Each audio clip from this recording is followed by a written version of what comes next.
if you don't really know somebody well, then there's going to be skepticism there. They could throw you under the bus to benefit themselves. There's a lot, like they really pit workers against each other. Which side are you on? Which side are you on? Mike, any questions that you might have for Paul, being being somebody who used to write for Jacobin, and I know you're familiar with them, and now as an organizer for Teamsters for a Democratic Union, is there anything that you think that that your audience or the people that are listening now should know from somebody in his position? Yeah, so my question is always, where do you start? That's like the biggest thing, because I remember when, my tenure as a grad student, they started to organize a union. There was a lot of fear, and I was even fearful as well. Like, man, what if there's backlash? Or, what if, because our livelihoods are at stake. What would you say to people, one, like where to begin and how to assuage those fears? Because they are legitimate, because we see union busting so much. So like, how would you talk about this to like regular people who don't necessarily know any better? Because I think that education is like a really important first step. Yeah. And, I think some of this could depend on a person's specific situation, like what industry and workplace. But you're right to point out, I mean, unfortunately, the fear is legitimate. We couldn't sit here and tell someone like, oh, no, you're not going to get fired, because like it happens all the time. We know labor law is limited and it's hard to enforce as it is.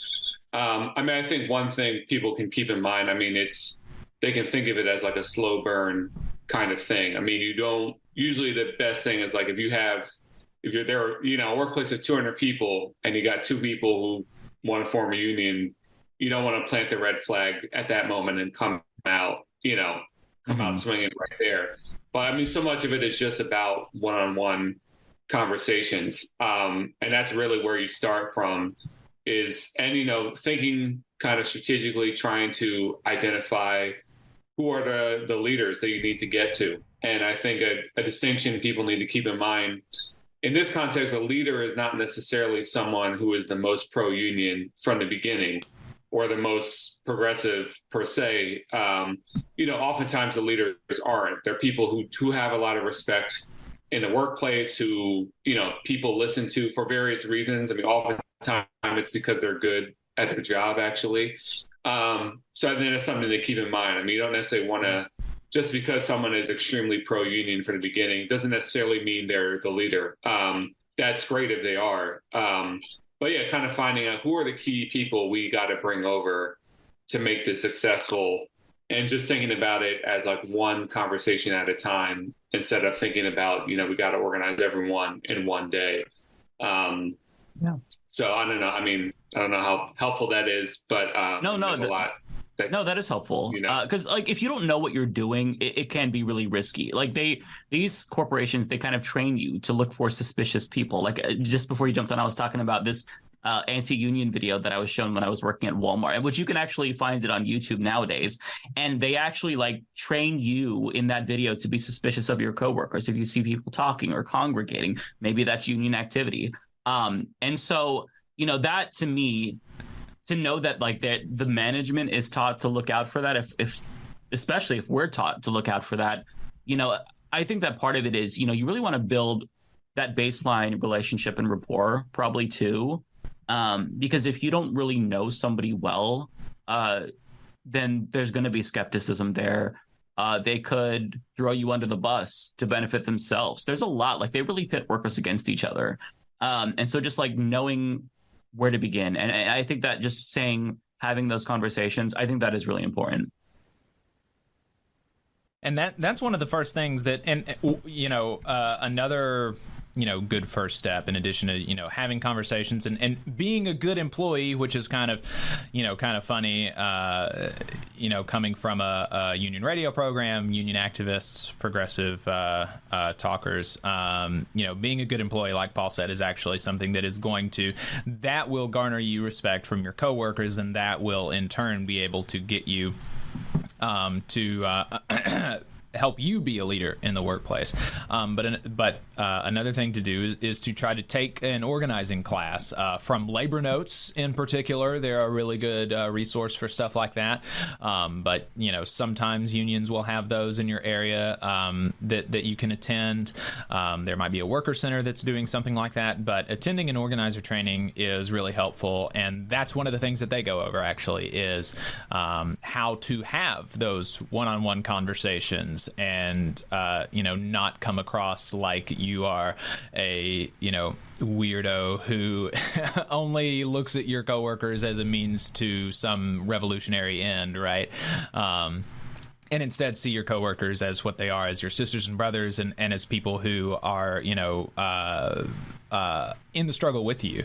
And that is what Paul was alluding to there, I think, with, you don't necessarily always want to go for the most progressive type of person. It is kind of is that a lot of times, the most progressive person actually is not going to be the leader, and people don't respect them as the leader, which is not to say that they disrespect them, but just, they're not the leader and they're not going to have people following them necessarily. Yeah, no, that makes sense, actually. Hey, 5 seconds. Just wanted to say that this is only possible because of our donors. If you want to see more of this, then consider donating yourself at tvlr.fm/donate. I wanted to jump in with something about this last conversation y'all were having, though, about where to start. If I can just elaborate on that just a tad more, because I think that's a really important question, and I think it's a question that folks ask all the time. And so I really like what Paul was talking about in terms of identifying leaders and building relationships. And like you said, building relationships is so important, right? I mean, I often tell people the first conversation you have with a coworker probably shouldn't be the one where you ask them, like, hey, how do you feel about a union? If that's literally the first conversation you have, that could be a problem. And so, that's something to think about. Building relationships with your coworkers, looking out for one another, being a good team player. But on a practical matter, identifying who can be on your organizing committee, right? Because that's going to be one of your first practical steps you take in organizing the workplace. Whether or not you turn this into a full-fledged union, with affiliation, with a contract, maybe it never reaches that step, but an organizing committee gives you some form of structure, a team of people that are all committed and are willing to take action and are willing to encourage others to take action, right? And I think that's kind of the difference between an activist and an organizer, right? An activist takes action themselves, but an organizer brings others into the action, right? And that's what they're about. They're about connecting folks to other folks and getting them to do something. And so pulling together a small team, hopefully a diverse team that's reflective of the workplace, right? It's got maybe, representation from every department or across tiers, if there's tiers in the workplace, or generations, whatever the situation may be. But having that diverse organizing committee, I think that's really important and one of your early steps as you build these one-on-ones, because the initial one-on-ones will help you figure out, okay, who is that committee? And you also have to think, are you the right person for this committee? Because maybe you're not. Like, maybe you're the person who has this fire that you need a union in your workplace, but for whatever reason, maybe you can't show up for the committee, or you can't, or you just don't feel like you have that leadership capacity just at this time. But you can still help find out who those people are, right, and get them connected. And so that's really important. I saw a question in the chat about, like, how big does an organizing committee need to be to start? And I would say not too big. Big enough to be reflective of the diversity of your workplace, but small enough to be a functioning, coherent team. So I think that will vary depending on the workplace. A workplace that has 20 workers versus 500 workers, obviously you're going to need a much bigger organizing committee, but it's still going to start one person at a time and one conversation at a time. But yeah, I just wanted to kind of elaborate on that just a tad bit more for folks who are listening who are interested and do have thoughts and questions about where to start in their workplace. And the beauty of labor organizing, I think, is that a lot of the skills and techniques and principles apply to political organizing, community organizing, tenant organizing, campus organizing, right? Relationships, one-on-ones, building a coherent organizing committee, growing your network of support and moving people up the ladder of engagement, turning disengaged people into supporters and supporters into activists and activists into organizers. You know, that's the name of the game. And so, yeah, I just wanted to throw that in there. Hope that makes sense. Yeah, that's helpful. Definitely. Because that's kind of the question, right? Like, there's always that first start. Like, well, if I want something, where do I go from that? Like, that's even like when I was interviewing a lot of candidates for Congress, it's like, well, where do I even begin? Like, there's always that initial intimidating circumstance where it's like, I know there's a barrier, but I don't even know how to get over it. So yeah, that is really helpful. And so now I'm interested in, your expertise in, YouTube commentary. You've been very successful on YouTube, 500,000 subscribers on YouTube, regularly, tens of thousands, 100,000 plus views on your videos. I'm interested in what advice you would have for us or for other, smaller content creators on, who are on YouTube or have a podcast and stuff like that. For me, it's hard because it changes. Trying to figure out like what works is like trying to hit a moving target. But what I always kind of go back to is try to learn how to talk about things that keeps people consistently engaged. So, if you have a really, really long live stream, maybe there's like a 5-minute segment that you want to put up. And that 5-minute segment is really insightful. It's really entertaining. I think that's really important. For me, like there's a little bit of a change. Like when I started YouTube, it was just videos. And now there's a lot of streamers that have entered the game and they've kind of been doing clips and whatnot. And I think that taking clips and really utilizing those is a really important way to build up an audience. And it also helps you with the algorithm, because if you are able to get somebody to watch a video from start to finish, then that tells the YouTube algorithm, hey, this person is really engaging. Let's send their videos to more people. And so if you put up basically they're prioritizing quality over quantity now. Like before, the mentality was just throw out a bunch of videos, doesn't matter. You could just do content farming. That's no longer the case. You really want to focus on honing your craft. And that's what I'll tell people is always make sure that you are putting out quality, consistent content and just be authentic. There are so many people in this space who are fake and they'll just say things to get views and clicks. And if you join this space, there's a lot of really nefarious forces that are inadvertently going to be at play to try to get you to become like a content farm, a clickbaiter, right? Like you'll realize, okay, well, this one video did really well about this one person.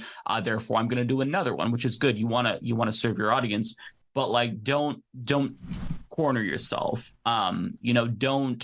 Don't set boundaries for yourself. Just do what you want to do. Talk about what you want to talk about and say what you personally want to say, and people will come. One thing that I notice is that there's a lot of people that there's this period where you are starting to really grow. Your channel is taking off. You're getting a lot of momentum. And people realize, okay, I've got to keep doing what I'm doing because I talked about X issues and X issue got me views. So I have to stay there. And deviating from that is scary because maybe, the audience doesn't want to hear anything else. And you kind of become the subject of audience capture if you get into that mentality, which can take you down very dark places. I've seen a lot of people start out as left-wing YouTubers, and with time, their left-wing criticism of the Democratic Party over and over and over again leads to them kind of being boxed in, and they can't do anything else besides that, and they kind of become Republicans. Like I've seen this again and again. I won't name names, but you all can think of a bunch of people off the top of your head. So just like be authentic and don't worry about people unsubscribing or tuning out, because if you are enjoying what you're doing, people are going to see. And look, even if you're not enjoying what you're doing, as long as it's quality and you're trying, I think that also matters, because right now I'm not enjoying what I'm doing. I'm talking about miserable things, Right. Gaza, for example. So it's very, very depressing. I don't enjoy talking about it, but it's important, so I am talking about it. But yeah, that might be a little bit too convoluted, but that's kind of been my experience. I just never know. With YouTube, a lot of it is luck, honestly, right? Like I don't have this special talent. I got lucky, being in the right place at the right time. That also really matters. You just saw a clip from the Valley Labor Report. We are live every Saturday morning from 9:30 a.m. till 12:30 p.m. And we pride ourselves on keeping all of our content free to everybody so that we can talk to as many working folks as possible. If you support the work that we're doing, you think that it's important, you think that it's good, then consider making a monthly contribution to the project, and you can do that on our website, tvlr.fm.